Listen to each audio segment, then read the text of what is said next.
Welcome to another episode of New Normal. My name is Andrew Mayer. I'm the host of this podcast here. This was recorded in May of 2020 with Andrew Prokop. Check the show notes and the links below, and please subscribe. So welcome back again today to the New Normal. This is the podcast about the situation we're in, communications, working together, and how to continue building and designing great experiences. I'm really excited today. I've got Andrew Prokop, who I think I've had on camera at least 3 times by now, maybe 4. The guy who always told me I'd never want to be on camera, and actually I have a radio voice. Welcome back to this podcast here, Andrew, and I'm really happy to have a moment with you today. Well, I'm pleased to be here, but you were a little mistaken. I don't have a radio voice. I have a radio face. I wanted actually you to use that line and not me. Thank you for being here. And the reason I thought reaching out to you, and we just did a short little tidbit a couple of weeks ago of video I haven't even edited yet on storytelling, and you gave me some insights there, and I appreciated that. But I wanted to come back to you right now so quickly because this time, as crazy and unusual and unsettling and all those other things as we find ourselves right now, is a trigger for the things that you've been talking about for, I would guess, going on 20 years or so, of tying pieces of events together, specifically in communication space, taking a piece of information that might want to trigger something else to happen, but make sense of it so it's of some value and added use to the consumer, the person, the business, whoever using it there. And I thought, when is the time better to speak to you, unfortunately, in these times, than it is right now? And I just thought we'd riff on a little bit about what your thoughts are of things you've been writing about, and I gave credit to you on my floating finally of my blog posts and my blog site yesterday. I've watched you for many years and the prolific blogging you've done there, and I've been lagging behind all that. But you've written so much, you've thought so much, you've put so much energy into ideas and efforts and real solutions that are possible out there today. Is 2020, 2021 going to be a heyday of companies saying, oh yeah, that stuff Andrew Prokop was writing 5 years ago is really relevant today? I do believe that's true. And it's interesting because when you said, I've been doing this for 20 years, and my first thought was, I was just thinking about what I've been doing for the last little bit, virtual agents and artificial intelligence and bots. And I haven't been doing that for 20 years.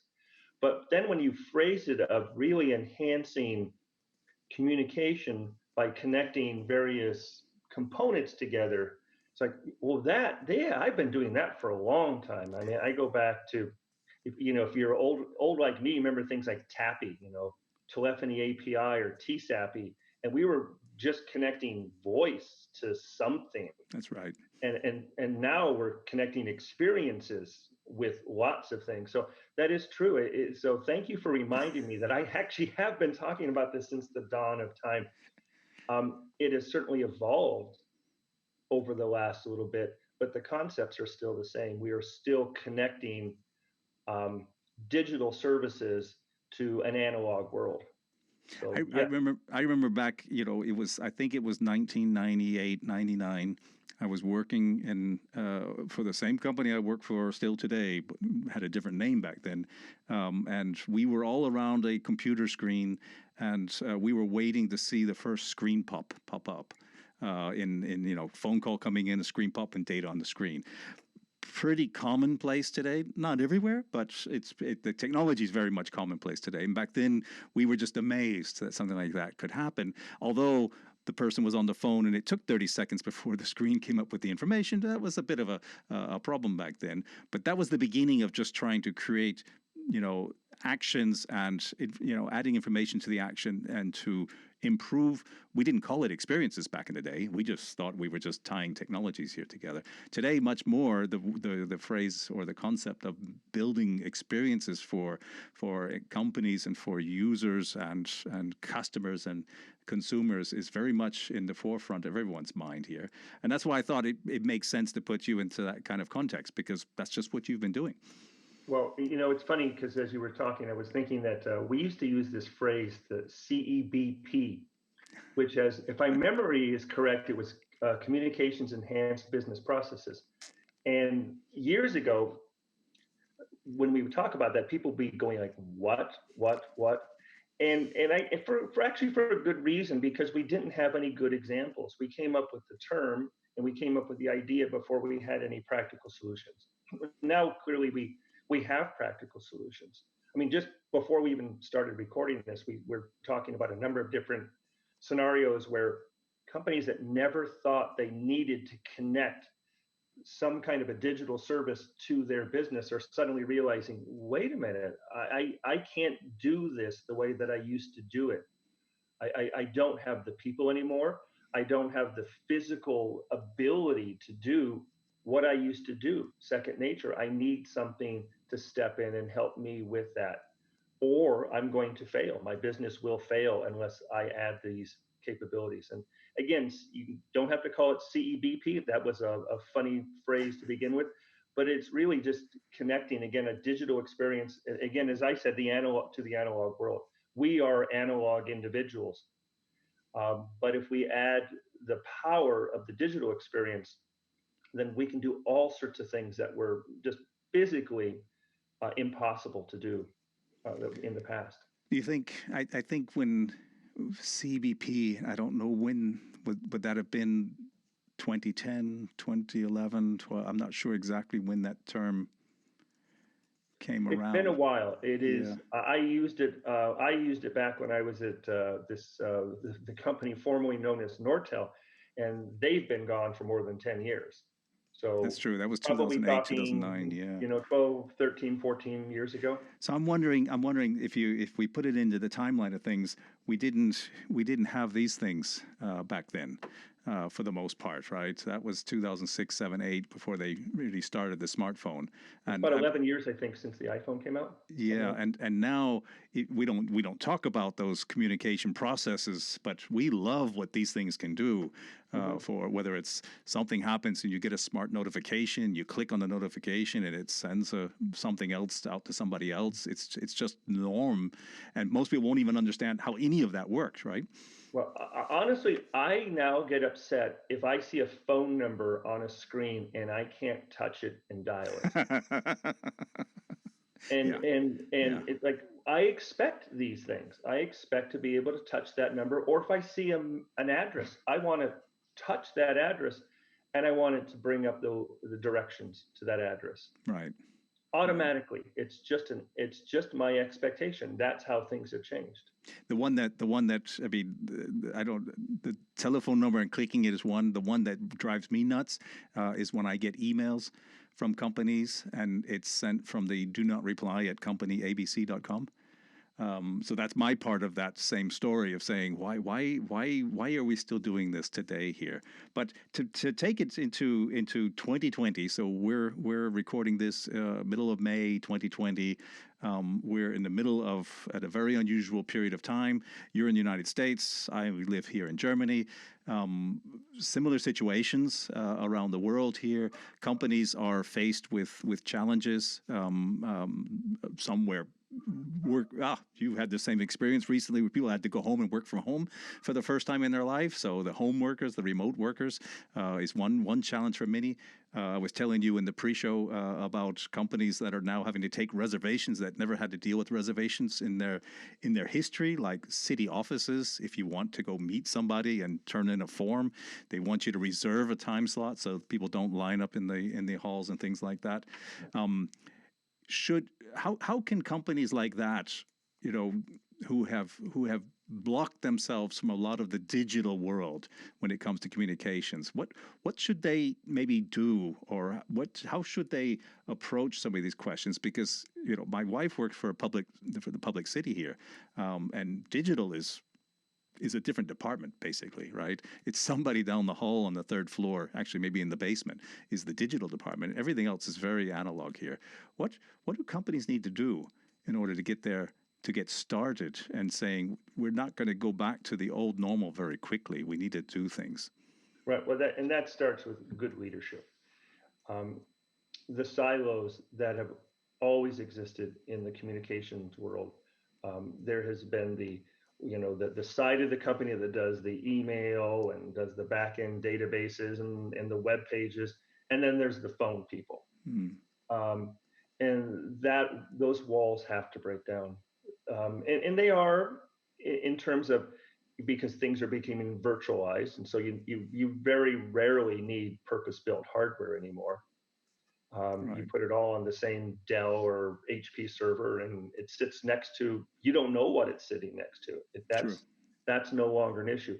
But the mental walls of that, their work, this is our work, they need to break down. And the only way that can really happen is with at the leadership level, at the C suites. You need to have people Mm. that come in and say, we're not going to do business like that anymore.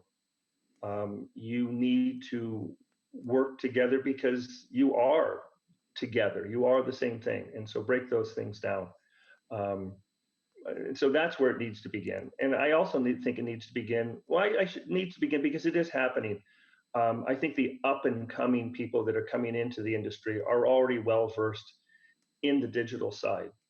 So if you are coming, you are young, schooled, current, present schooling, and you go into some communications space, you are going to be a web programmer. You are going Right. to be the kind of person who's very comfortable in the digital space. That was not the case 10, 15, 20 years ago. They were different kinds of people. And so though that has to change, but at the leadership level, you need to break those silos apart, and you don't have the telecom department anymore. You have the digital services department, or whatever you want to call it, Hmm. Hmm. because it is all the same now. So you and I both, have been working in industries that very much has been an IT focused subject base. So most of our conversations, maybe not you and I, but including us, but our colleagues, our business partners, those we work with, are very much talking typically, not always or exclusively, at an IT level of things, and that's one of the important silos you're talking about there. And Mm-hmm. and one of the points that I've been challenged with is to find methods to get to. I can't break down the silos in my customers' buildings or businesses so much here, and I can't always just end run the IT department. That's not often welcomed to do that, and for good reasons as well. And I feel I don't want to wait until their leadership finally recognizes a necessity.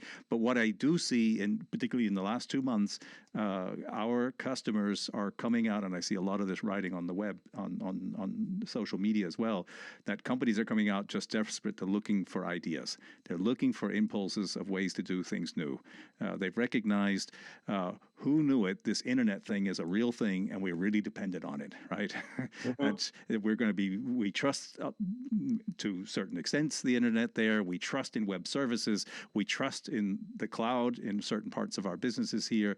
Yes, we need to focus. I feel this might be a golden moment or an opportunity for companies of whatever size. This could be your small, 8-person business who's doing, installation of devices at locations there, to large enterprises, to say we need to look at things differently.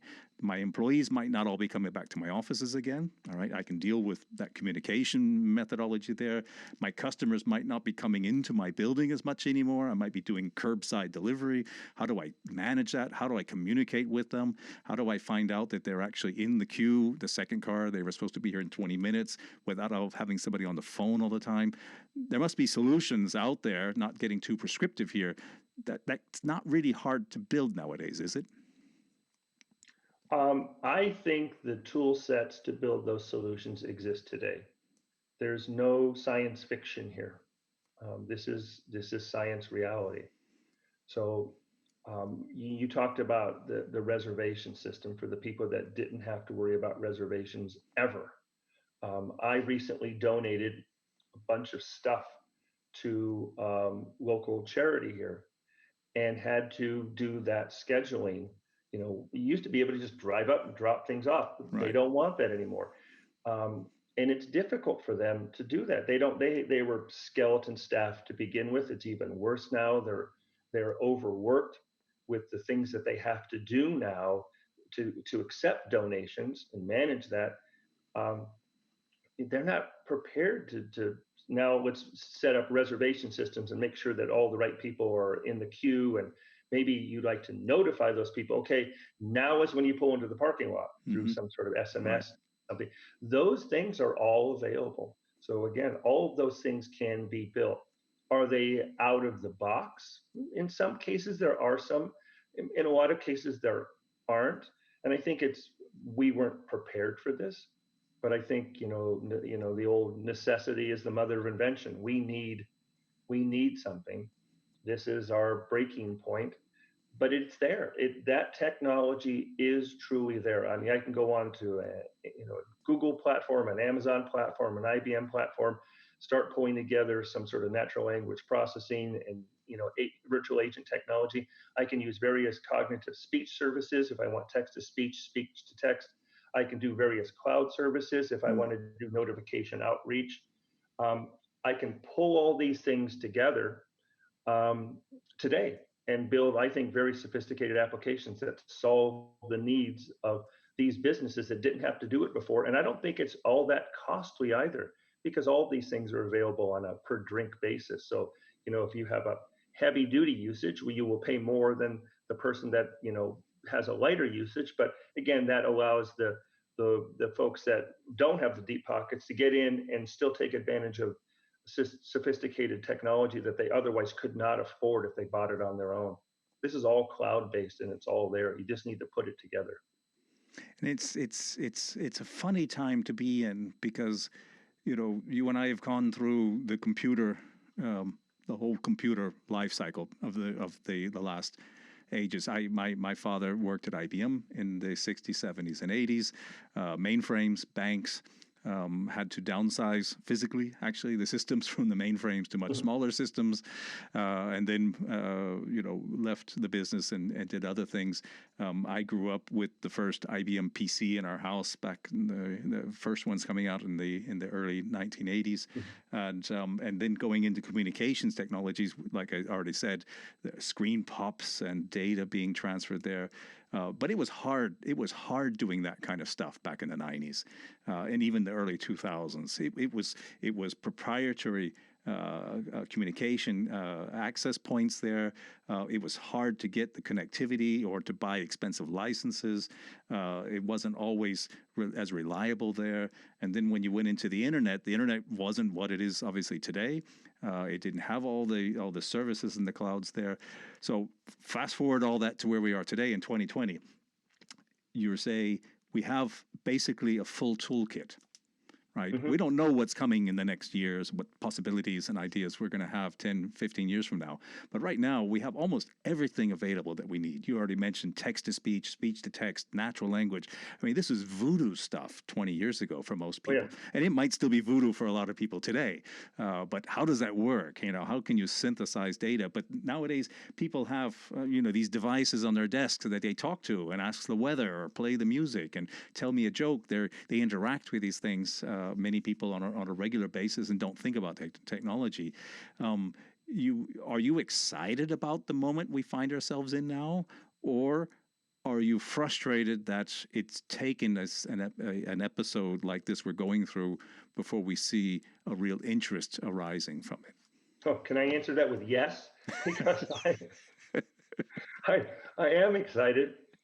And I have been frustrated, and I am still frustrated at sometimes at the pushback that I receive.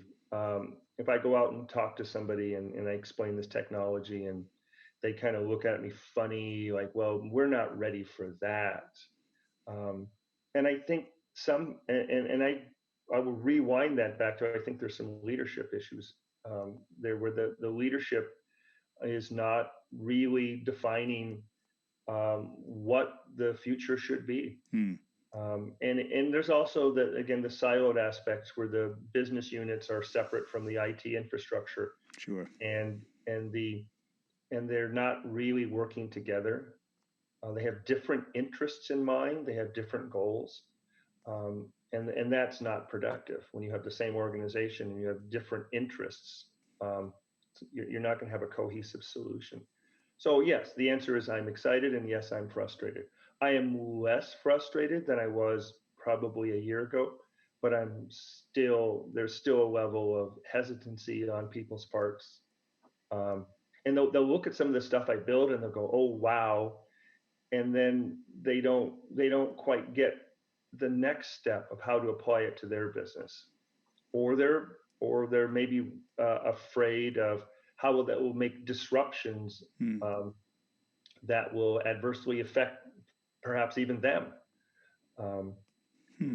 but the need is there. The need is there. And again, our current times are telling us that we need to think in different ways. The old ways are not solving today's problems. Although I did read over the weekend that they're seeing an increase of people picking up the telephones and making phone calls again. How Well, about that? and that is, and I actually really enjoy that. They're picking up the telephone. They're not picking up the old Ma Bell black phone. True, true. So they are picking up different kinds of devices, and and again, back to how they contact those people is different. Um, I don't very often dial a phone number. I touch a screen, or I talk to my phone and I'll say, hey Siri, call home. Um, so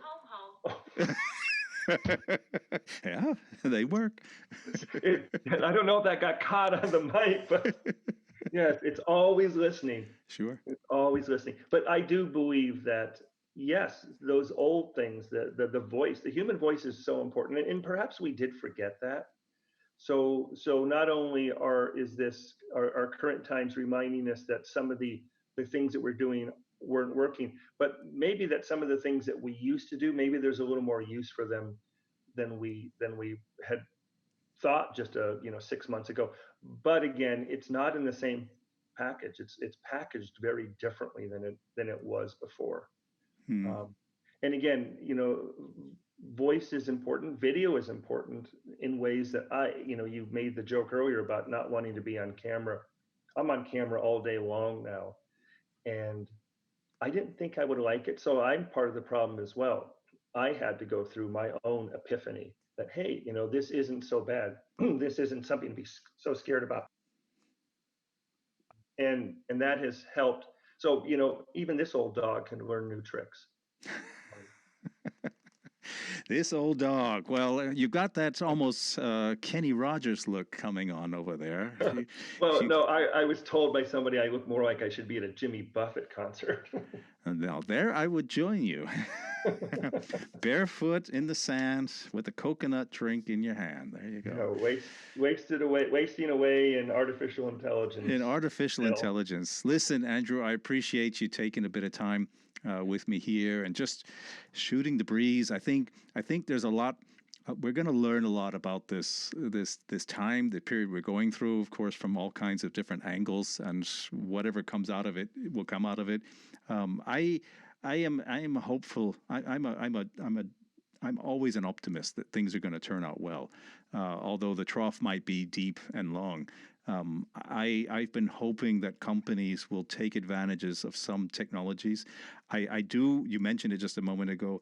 I do think we spent probably 15 years of putting a lot of technology between people communicating with themselves and with companies here because we had the technology and it wasn't always focused on designing and building the right experience, right? It delivered the ROI, right? It cost the company the right thing, and I think we've made some mistakes there, right? The touchpad IVR with 7 layers of 47 choices each on paper was a fantastic thought experience or experiment, but in reality it was a horrible thing to put anybody through, right?